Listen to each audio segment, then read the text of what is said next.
This is macOS Ken.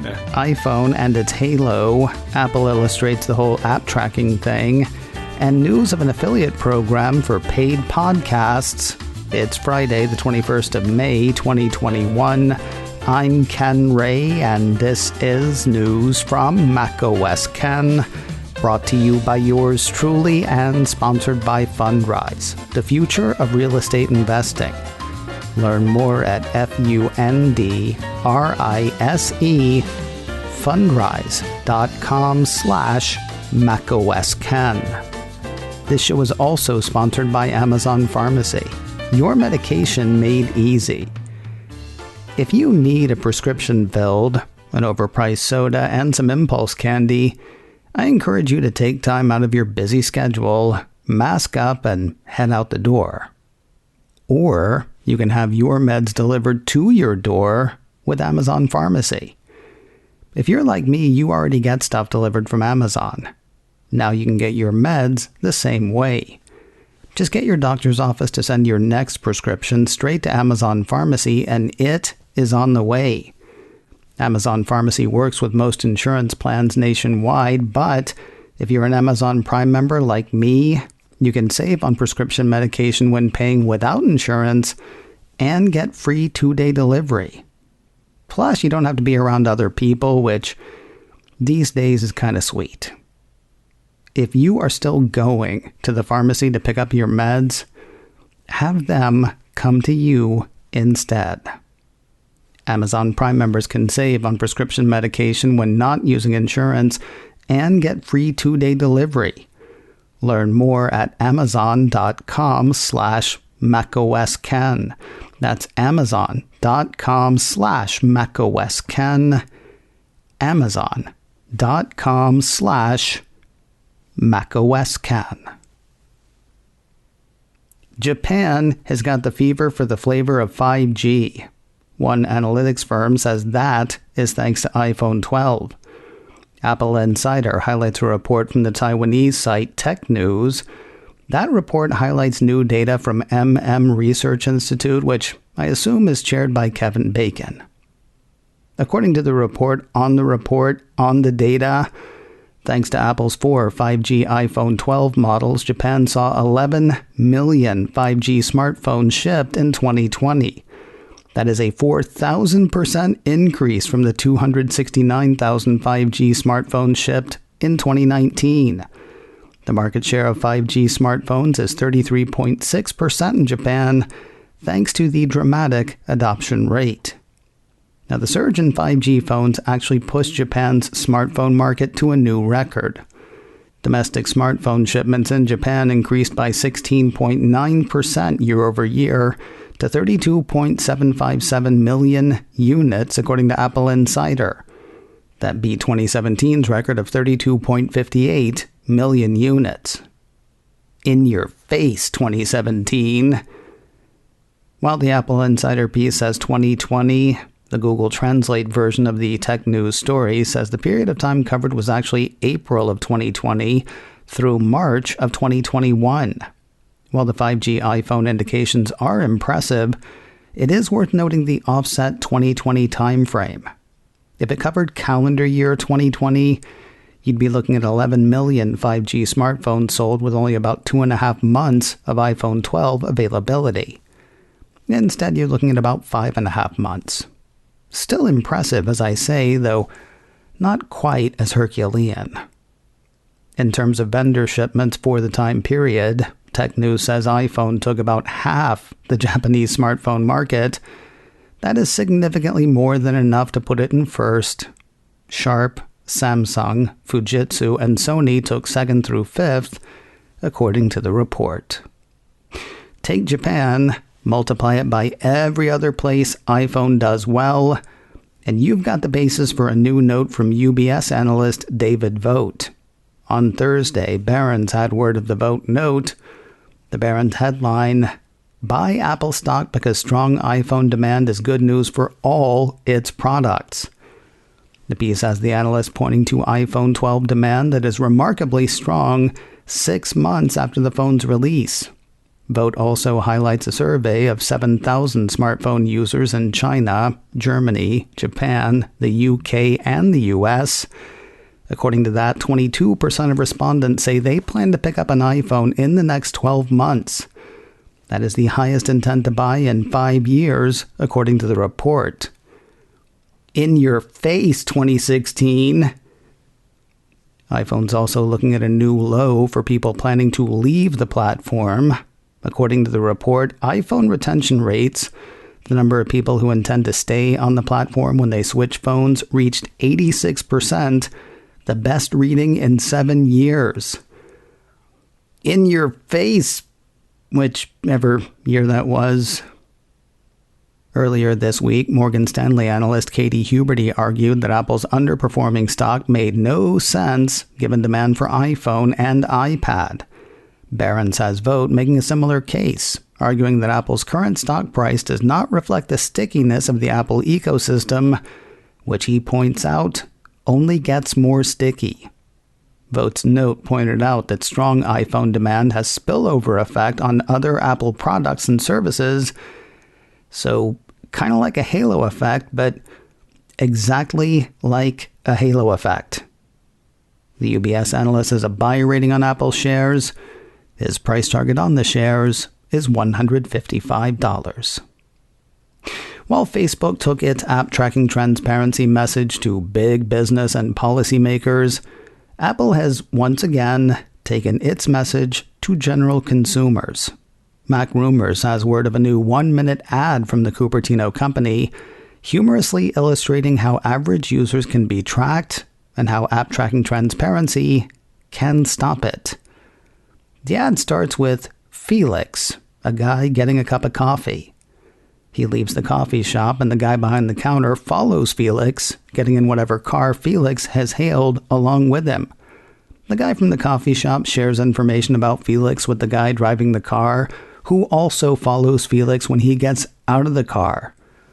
Everywhere Felix goes, more followers are gathered, and more information is shared until, at the end of the day, his apartment is full of strangers going through his life. Then, he gets an app tracking transparency request on his phone. Felix declines the request to track, and the strangers vanish, kind of like popping balloons. I know what you're thinking. Apple could have spent that money on full-page ads in the Wall Street Journal or the New York Times. Sometimes I wonder whether they know what they're doing. The ad is called Tracked. You can watch it now on YouTube. Apple has made a change to its age rating options that is not 100% clear to me. Apple Insider says the Cupertino company let developers know Thursday that the gambling and contests category for apps has been split into 2 different categories, with each showing now as their own designation. On the developer site, Apple said the age rating settings were changed to help developers describe their app's content more precisely. That's cool, except the announcement doesn't spell out what this change means as far as availability of said apps. Apple Insider says the update is an extension of a 2019 age rating policy that restricted gambling apps to users 17 and above. That may mean that apps with the contests category checked will be available to younger consumers, or maybe they'll stay 17 and up and the change really just makes clear what people are getting into when getting into an app. Anyway, that's a change. If I hear more, I'll let you know.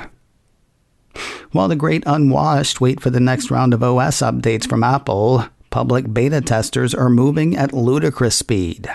I told you yesterday that Apple had seeded the first developer betas of iOS 14.7, iPadOS 14.7, macOS Big Sur 11.5, watchOS 7.6, and tvOS 14.7. Now a piece from Mac Rumors says those first 3, the iOS, iPadOS, and macOS betas, are out to public testers as well. Wish you could be that cool? Well, it is a public program. More information is available at beta.apple.com.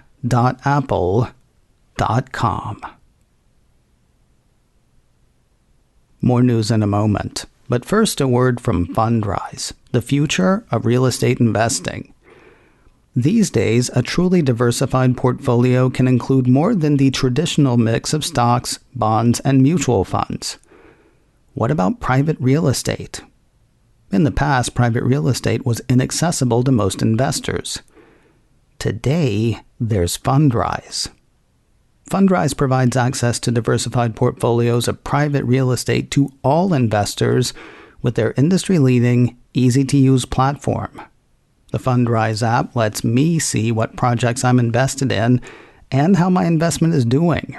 I get updates, and I can add to my position right through the Fundrise app. Whether you're looking to add stable cash flow via dividends or prefer long-term growth through appreciation, Fundrise makes investing in private real estate as easy as investing in stocks, bonds, or mutual funds. See for yourself how over 130,000 investors have built a better portfolio with private real estate. It takes just a few minutes to get started. Go to fundrise.com/macOSken today. That's FUNDRISE, fundrise.com/macOSken, fundrise.com/macOSken. It seems that you can make money off of Apple's paid podcast plans, even if you're not a podcaster. TechCrunch says Apple has launched an affiliate program for paid podcast subscriptions. According to the piece, the company is expanding the Apple Services Performance Partner Program to include the paid shows. The program already works for other Apple services like Apple Books, Apple News Plus, and Apple TV Plus, according to the report. The piece says the new program will be open to anyone, though the company believes it will make the most sense for publishers and creators who already have an audience and a number of marketing channels where they can share the new affiliate links. As for the payout, it's one and done. If you get someone to subscribe to a $10 a month podcast, for example, you get $5 after their first paid month. No other revenue from the affiliation, no matter how long the subscriber stays and pays. Also, no rules against promoting your own paid shows on whatever avenues you have. Interested parties can enroll now. Paid shows through Apple Podcasts are expected to start before the end of this month. And finally today, news of another sci-fi title of note headed to Apple TV Plus. MacRumor says Apple has signed a straight-to-series order for Wool, an upcoming dystopian drama that's based on Hugh Howey's book of the same name. Wait a second, Apple is doing dystopian science fiction? Is that good for all mankind? See, I'm not saying it's not, but I wonder whether it's a good foundation.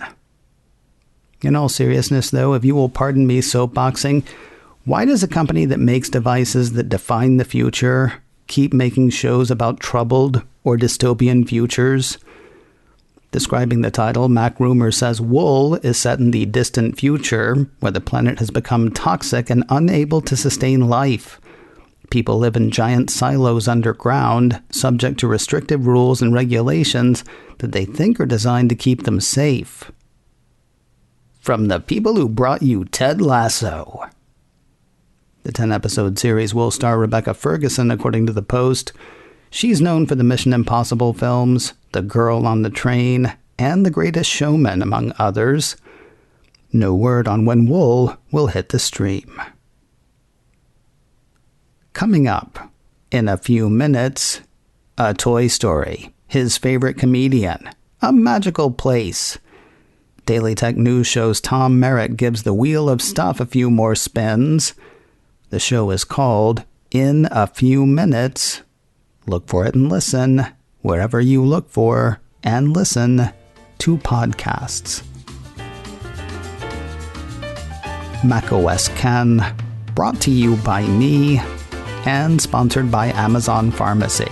Your medication made easy. Learn more at amazon.com/macOSken. This show is also sponsored by Fundrise, the future of real estate investing. Learn more at Fundrise, fundrise.com/macOSken. Advertising handled by Backbeat Media, online at backbeatmedia.com. You can reach me a couple of ways. Info at macosken.com or call 716-780-4080. Until next time, that is news from macOS Ken. I'm Ken Ray.